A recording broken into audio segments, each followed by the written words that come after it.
पीछे से कुछ में डंडा लगाने वाला ना कोई इंसान होता नहीं है, या फिर कोई रीज़न नहीं होता जिसकी वजह से हम काम करना स्टार्ट करते हैं। बिकॉज हमें लगता है कि ज़िंदगी इसी तरीके से चलने लगती है। जब तुम्हारे आसपास सारे रास्ते बंद हो जाएंगे, जब तुम जिन लोगों पे विश्वास करोगे कि वो तुम्हारी मदद करेंगे, वो भी तुम्हारी मदद नहीं कर रहे होंगे। लड़का होने के नाते ना हम लड़कों की ज़िंदगी ऐसी होती है कि हमें कोई बचाने वाला नहीं है। भाई मैं तुमसे यही रिक्वेस्ट करना चाहता हूं, तुम जितने जल्दी हो इस चीज को समझ जाओ एंड आज से काम करना स्टार्ट कर दो। अगर तुम्हारा बाप बहुत ज्यादा अमीर नहीं ना है तो तुम्हारे लोड़े लगने वाले हैं जिंदगी के अंदर, एंड उन लोगों से बचाने के लिए अपने आप को तुम्हें क्या करना पड़ेगा। ये वीडियो स्पेसिफिकली यार हर एक लड़के के लिए है। बिकॉज आई फील मर्द जात जो है ना, जो खासकर आज के टाइम के बच्चे हैं, वो बहुत ही ज़्यादा बिगड़ चुके हैं, एक गलत डायरेक्शन में जा रहे हैं। एंड उनके बड़े भाइयों का, जैसे मैं तुम्हारा बड़ा भाई हूँ, फ़र्ज़ है कि मैं तुम्हें उन सभी चीज़ों के बारे में बताऊँ जो तुम्हारे साथ आने वाले टाइम में हो रही हैं, होने वाली होंगी। ये वीडियो यार स्पेसिफिकली 17 साल, 18 साल, 19 साल, 20 साल, 21 साल इस वाले एज ग्रुप के लिए है। क्योंकि आई फील इसके ऊपर जब बच्चा आता है तो उसको थोड़ी थोड़ी समझ आना शुरू हो जाती है। लेकिन फिर भी अगर तुम इस एज ग्रुप में भी हो कि 22-23 साल के हो, तो तब भी तुम्हारे लिए वीडियो बहुत ज़्यादा वैल्यूएबल होने वाली है।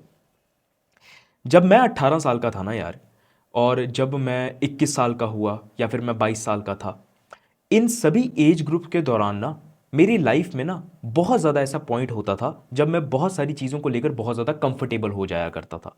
इस चीज़ को हम डिटेल में समझने की कोशिश करते हैं। I still remember when I was in my 11th standard, और या फिर जब मेरी 12th स्टैंडर्ड चल रही थी, तो जो मेरा दिन का पूरा का डेली रूटीन था ना, वो ये हुआ करता था कि हम ट्यूशन पढ़ने के लिए जा रहे हैं। मेरे दोस्तों के पास और मेरे पास स्कूटी वगैरह हुआ करती थी, तो हमने गेड़ी वगैरह मारना, शक्ति अंकल की दुकान पे जाकर हमने अपने उधार लेकर सामान वगैरह खाया करना। फिर जब मैं कॉलेज में आया तो कॉलेज में भी बहुत ज़्यादा लाइफ कंफर्टेबल हो गई, सेम मोनोटोनस रूटीन हम डेली बेसिस पे फॉलो कर रहे थे। तो ना ओवरऑल क्या था कि लाइफ इतनी ज़्यादा कंफर्टेबल हो गई थी कि ना काम करने का उतना ज़्यादा मन नहीं किया करता था। कोई एक स्ट्रॉन्ग वाई, कोई एक स्ट्रॉन्ग रीज़न कामयाब बनने का या फिर कोई भी एक पर्पस ज़िंदगी में था ही नहीं। तो ओवरऑल जो लाइफ थी ना वो बहुत ज़्यादा कंफर्टेबल चल रही थी। But still I was somehow that guy जो थोड़ा सा बिल्कुल 1% कुछ ना कुछ काम किया करता था, रहता था इधर उधर, वीडियोज़ वगैरह बना लिए, वीडियोज़ वगैरह एडिट कर लिए। सॉरी यार बीच में इंटरप्ट करने के लिए, एक इंपॉर्टेंट चीज़ के बारे में बात करना चाहता हूँ। If you are a college student who is struggling with communication skills, जो अपने कॉन्फिडेंस को बूस्ट करना चाहता है, अपने सोशल स्किल्स को इंप्रूव करना चाहता है, एंड मोस्ट इंपॉर्टेंटली और भी ज्यादा कॉन्फिडेंट बनकर नए दोस्त बनाना चाहता है, then I have something exciting for you. मैंने डिस्क्रिप्शन में यार अपनी 1-on-1 कंसल्टेशन कॉल का लिंक दिया हुआ है, तुम जाकर उस कॉल को बुक कर सकते हो। एंड बुक करने के बाद मैं डायरेक्टली तुम्हारे साथ एक 1 आवर की कॉल पर आऊंगा, जहां पर मैं तुम्हारी करंट सिचुएशन को समझकर तुम्हें एक एक्शनेबल प्लान दूंगा जिसके थ्रू तुम अपनी कम्युनिकेशन स्किल्स को सॉल्व कर पा रहे होगे। एंड इन द एंड उस कॉल के मैं तुम्हें एक ऐसा बोनस भी दूंगा जो तुम्हारी टाइम मैनेजमेंट को रिलेटेड हर जितनी भी कोई प्रॉब्लम हो सारी को सॉल्व कर रहा होगा। तो जाकर डिस्क्रिप्शन में तुम कॉल को बुक कर सकते हो एंड अपनी प्रॉब्लम, कम्युनिकेशन स्किल्स वाली प्रॉब्लम और मेकिंग मनी ऑनलाइन की प्रॉब्लम को सॉल्व कर सकते हो। साथ ही साथ if you want free updates from my side, अगर तुम ऐसा कनेक्ट होना चाहते हो, मैंने डिस्क्रिप्शन में एक फ्री व्हाट्सएप चैनल का भी लिंक दिया हुआ है। उस व्हाट्सएप चैनल को जाकर ज्वाइन कर लो, तुम्हें वहां पर बहुत सारे अपडेट्स फॉर फ्री मिल रहे होंगे। बट मेजरली अगर मैं अपनी लाइफ को देखूँ ना, तो there was a lot of time जो बहुत ज़्यादा कंफर्ट जोन में बीतता था। फ्यूचर की टेंशन नहीं थी, पास्ट में जो हुआ उसी के अंदर खोए रहना, ज़्यादा कोई बड़ा पर्पस था नहीं अपनी ज़िंदगी के अंदर। तो इन्हीं सब चीज़ों के अंदर, इन्हीं सब झमेलों के अंदर फंस कर रहना। वही पुराने दोस्त, उनसे डेली बेसिस पे वही बातें, अगर उनसे बात नहीं हो रही है तो नए दोस्त बन रहे हैं तो उनसे भी वही बातें, वो भी अपने बारे में वही सब चीज़ें बता रहे हैं जो आज से ना जाने वो पहले कितने बच्चों को बता चुके हैं।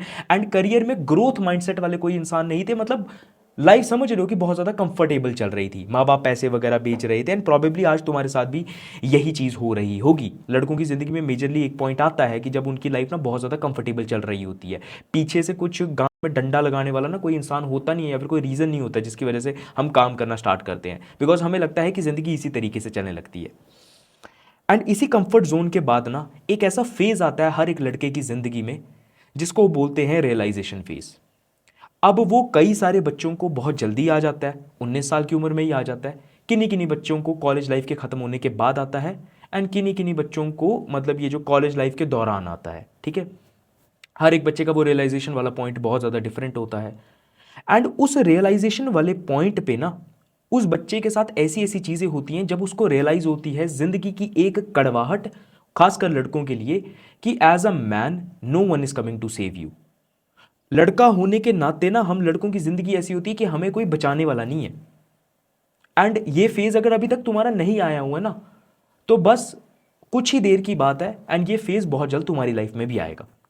जब तुम ना अपनी लाइफ की किसी भी प्रॉब्लम को लेकर जो तुमने एक्सपेक्ट नहीं की होगी, या फिर किसी भी सिचुएशन को लेकर जो तुमने कभी सोचा भी नहीं होगा कि यार मेरे साथ ऐसा होगा, वो सिचुएशन जब आएगी, जब तुम्हारे आसपास सारे रास्ते बंद हो जाएंगे, जब तुम जिन लोगों पे विश्वास करोगे कि वो तुम्हारी मदद करेंगे वो भी तुम्हारी मदद नहीं कर रहे होंगे, पेरेंट्स की और रिलेटिव्स की और सोसाइटी की एक्सपेक्टेशंस तुमसे बहुत ज़्यादा बढ़ने लग जाएंगी, ऑटोमेटिकली जो तुम्हारे दोस्त का जो सर्कल था जो बहुत बड़ा होता था वो अब आहिस्ता आहिस्ता कम होने लग गया। ये नहीं कि तुम्हें सब छोड़कर जा रहे हैं, लेकिन अब तुम्हें रियलाइज होता है कि यार वो भी अपनी लाइफ में बिजी हो रहे हैं, तो उनके पास भी मेरे को देने के लिए टाइम नहीं है। वो जो रियलाइजेशन वाला फेज होता है ना, जब तुम्हें पता चलता है कि as a man nobody is coming to save you, वो एक ऐसा पॉइंट होता है जहां पर तुम्हें रियलाइज होता है कि यार सिर्फ मैं ही हूं जो खुद को बचा सकता है, सिर्फ मैं ही हूं जो आज की मेरी कंडीशन है ना इसको चेंज कर सकता है। एंड किन्हीं किन्हीं बच्चों को वो 19 साल की उम्र में पता चलता है, जब उनके शायद से पेरेंट्स की तरफ से उनको प्रेशर आता है, या फिर उन्हें पता चलता है कि उनका बाप कितना गरीब है, या फिर माँ बाप मर जाते हैं,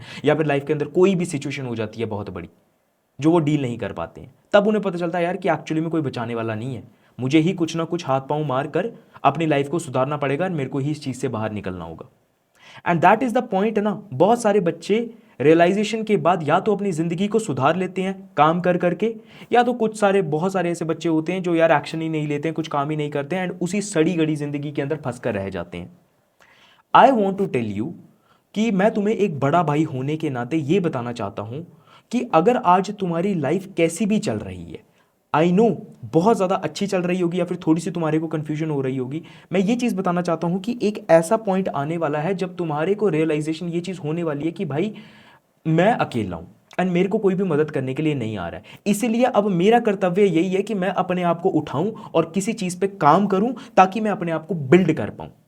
मैं तुम्हें आज एक बात बताना चाहता हूं, एट 24, मैं भी 24 साल का हूं ना, एक तो बहुत सारे लोड़ू बच्चे मेरे से आधार कार्ड का वो मांग रहे हैं मेरे कमेंट्स के अंदर कि भैया आप 24 साल के नहीं हो, आप 30-34 साल के लगते हो। भाई मैं क्या करूंगा, मैं क्या करूंगा झूठ बोलकर तुम्हारी अपनी उम्र के बारे में? मुझे को तुमने लड़की देनी है कोई, या फिर मैंने किसी से अभी ब्याह करना है? क्या करूंगा मैं झूठी उम्र बताकर, मैं क्या करूंगा तुम्हें? Just think about it. एक तो इस चीज़ को निकालो, अब ये बेफालतू के कमेंट्स करना बंद किया करो। एक चीज़ मैं तुम्हें बताना चाहता हूँ, एज अ बड़ा भाई होने के नाते मैं तुम्हें बता रहा हूँ कि अगर आज तुम, खासकर लड़का, अगर आज तुम लाइफ के किसी भी एज ग्रुप में हो, 19, 18, 17, 21, 22, 23, ये ठीक है, आज से ही ये प्रण बना लो कि भाई मेरे को काम करना है, मेरे को काम करना है अपने आप को ज़्यादा फिजिकली अट्रैक्टिव बनाने में, कि मतलब मैं अपनी शक्ल सुधारने पे भी काम कर रहा हूँ, अपनी बॉडी बनाने पे ध्यान दे रहा हूँ, अपनी जो ये जो टोनैलिटी या बात करने का तरीका है मैं इसको भी इंप्रूव कर रहा हूँ, साथ ही साथ मैं अपने आप को इंटेलिजेंट बनाने के ऊपर भी फोकस कर रहा हूँ, जिसके लिए मैं शायद से किताबें पढ़ रहा हूँ, बड़े बड़े जो फिलोसफर्स होते हैं यूट्यूब पे उनके कंटेंट को देख रहा हूँ, ताकि मेरे को ना जिंदगी के बारे में नए ज्ञान की प्राप्ति हो रही है। एंड मोस्ट इंपॉर्टेंटली मैं कुछ ऐसा काम भी कर रहा हूं जिसकी वजह से मैं अमीर बनने की कोशिश कर रहा हूं। एंड आज अगर तुम 19 के हो, 20 के हो, 21 के हो, 22 के हो, भाई मैं तुमसे यही रिक्वेस्ट करना चाहता हूं, तुम जितने जल्दी हो इस चीज को समझ जाओ एंड आज से काम करना स्टार्ट कर दो, बिकॉज एक ऐसा पॉइंट आने वाला है बहुत जल्द जब तुम्हारी गांड फटने वाली है। एज अ खासकर लड़का होने के नाते अगर तुम्हारा बाप बहुत ज्यादा अमीर नहीं ना है तो तुम्हारे लौड़े लगने वाले हैं जिंदगी के अंदर, एंड उन लौड़ों से बचाने के लिए अपने आप को तुम्हें क्या करना पड़ेगा भाई, काम करना पड़ेगा। तुम्हें यह चीज जाननी पड़ेगी कि हाँ भाई एक्चुअली में मेरा कोई भी नहीं है जो मुझे बचाएगा, मेरा कोई भी नहीं है जो मुझे बचाने के लिए आएगा, मेरे को ही इस दलदल से खुद को बाहर निकालना है। तो इस चीज को समझ जाओ। I am very grateful for the fact, पता नहीं कि मैं उस 19 साल वाले सक्षम को ना बहुत ज़्यादा थैंक यू बोलता हूँ कि भाई शुक्र है कि तूने उस पॉइंट पे कुछ ना कुछ करके, पता नहीं तेरे दिमाग में क्या आया उस टाइम पे, जो ब्रेकअप हुआ था शायद से उसका मोटिवेशन आया या फिर क्या हुआ तेरी ज़िंदगी के अंदर कि तूने अपने आप के लिए ये डिसीजन लिया कि हाँ भाई मैं कुछ नई चीज़ें सीखना चाहता हूँ। जस्ट बिकॉज उस 19 साल वाले सक्षम ने कुछ अपनी लाइफ के अंदर डिसीजन लिए हुए थे ना, तो ये जो 24 साल वाला सक्षम है ना, अगर आज इसके लाइफ में कोई भी प्रॉब्लम आ जाती है ना, तो इसको पता है कि ये गिरेगा नहीं, ये बहुत मजबूत होकर खड़ा रहेगा। क्यों? क्योंकि उस बंदे ने पहले काम करके रखा हुआ था, मैंने पहले काम करके रखा हुआ था। एंड आज भी मैं अपने आप को यही चीज बोल रहा हूं कि भाई सक्षम ठीक है, काम करते हैं, आगे बढ़ते हैं, अपने आप को मजबूत बनाना है, मजबूत इंसान बनाना है, फिजिकली भी, दिमाग से भी, एंड मतलब अपनी जेब से भी, कि पैसे से भी अमीर बनना है हमें। मैं तुम्हें ये बात बोल रहा हूं, इस चीज को तुम जितना समझ जाओगे, जितना जल्दी समझ जाओगे, कहते हैं ना कि एक इशारा ही काफी होता है, इस वीडियो को उस इशारे की तरह समझ लो कि आने वाला वक्त बहुत ज्यादा खराब है, बहुत बुरी चीजें होने वाली है। As a man it is your duty to actually save yourself, and तुम अपने आप को बचा सकते हो काम करके। अपने आप को इंटेलिजेंट बनाने पे ध्यान दो, स्ट्रांग बनाने पे ध्यान दो, फिजिकलिटी मतलब physically wise, and most importantly अमीर बनने पे ध्यान दो। ये तीन चीजें सॉर्ट आउट होगी ना, दुनिया की हर एक चीज तुम्हारे पास आ सकती है। मैं नहीं बोलता हूं कि खुद चलकर आएगी, लेकिन हाँ तुम एक ऐसे इंसान बन जाओगे जिसके पास इतना मतलब वो पावर होगी कि अब वो किसी भी चीज को अचीव करने की ताकत रखता है। ये चीज समझ जाओ भाई, काम करने पे ध्यान दो। कोई भी तुम्हारे प्रॉब्लम्स हैं जिससे तुम सफर कर रहे हो, लेट मी नो, कमेंट्स में लिखो। आई स्पेसिफिकली वांट कि तुम अपनी प्रॉब्लम को लिखो, या तो मेरे इंस्टाग्राम पे जाकर एक डिटेल्ड वे में मेरे को वहां पर लिख कर भेजो, ताकि मैं उसके ऊपर वीडियो बना सकूं एंड तुम्हारी प्रॉब्लम को सॉल्व कर सकूं। भाई अब वो वक्त चला गया हुआ है कि जहां पर तुम अपनी प्रॉब्लम्स को लेकर बैठे रहोगे, बहुत वक्त वेस्ट कर दिया, अब वक्त आया है जिंदगी में बदलाव लाने का। 2025 में देख लो, 3 महीने ऑलरेडी बीत चुके हैं, मार्च भी खत्म होने वाला है, आने वाले ये जो 2025 भी कब खत्म हो जाएगा पता भी नहीं चलेगा, एंड तुम वही चीज सोचोगे कि यार 2023 और 2024 की तरह ये 2025 गया कहां पर। तो ट्राई टू अंडरस्टैंड। बहुत रो लिए, बहुत गम खा लिया, जो छोड़कर गया ठीक है कोई बात नहीं, जो अपने साथ रहना चाहता है कोई बात नहीं, मेरा कर्तव्य है, मैं अपने ऊपर काम करूंगा। As a man it is your responsibility to understand the fact that nobody is coming to save you, and it is your duty that you will take action from now onward so that you can actually take control of your life। इस चीज को समझने की कोशिश करो। In the mean time अगर video अच्छा लगा, वीडियो को लाइक करो भाई, अपने छोटे भाइयों के साथ इस वीडियो को शेयर करो, उन्हें ज्यादा जरूरत है तुम्हारे से ज्यादा, क्योंकि वो एक ऐसे एरा के अंदर अब एंटर कर रहे हैं जहां पर प्रॉब्लम्स और डिस्ट्रैक्शंस और भी ज्यादा बढ़ने वाली हैं। तो उनकी मदद करो, खुद की तो करो लेकिन उन छोटे भाइयों की भी मदद करो। In the mean time channel को सब्सक्राइब कर देना। I will see you on the next video. सक्षम महाजन दिस साइड, पीस।